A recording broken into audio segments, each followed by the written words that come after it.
Did you know that half of the oxygen that we breathe comes from tiny organisms that live in the ocean? It's true. These microscopic marine organisms, called phytoplankton, produce oxygen just like land plants. But phytoplankton are not plants, they are protists, single-celled organisms. They are so small that thousands of them can fit in a single drop of water. In order to study phytoplankton, scientists often use microscopes, or satellites. From space, we see Earth like this. But some satellites see the Earth like this, a dance of rainbow colors. In this case, the colors represent the concentration of phytoplankton in the ocean. Red is high concentration, blue is low concentration.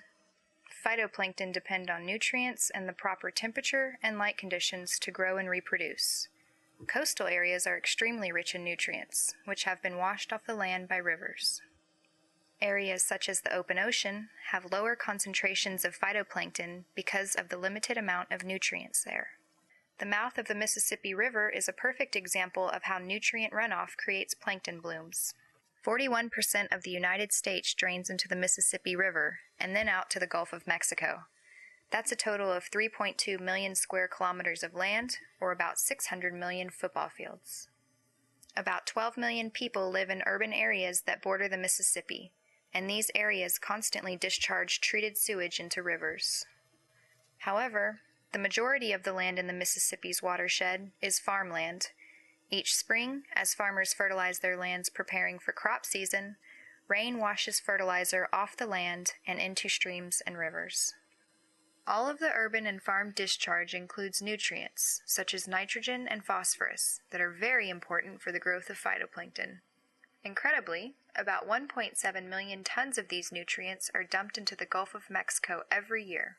Once the Gulf of Mexico receives this huge influx of nutrients, massive phytoplankton blooms occur.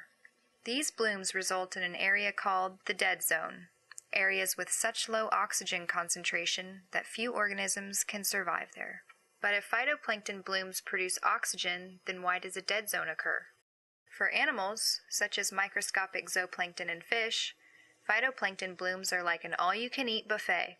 Small animals eat the phytoplankton and are in turn eaten by bigger fish. All along, these animals are releasing waste, which falls to the bottom of the Gulf. There lurk bacteria that decompose the waste, and in the process, use up the oxygen, creating hypoxic conditions. The different densities of fresh water from the Mississippi and salt water from the Gulf create barriers that prevent mixing between the surface and deep waters. Soon, there is not enough oxygen for other organisms to use. The dead zone has arrived. But as summer turns to fall, winds help to stir up the water, allowing the layers to mix and replenish oxygen throughout the water. Eventually, the Gulf and its fish populations return to normal. Until next year.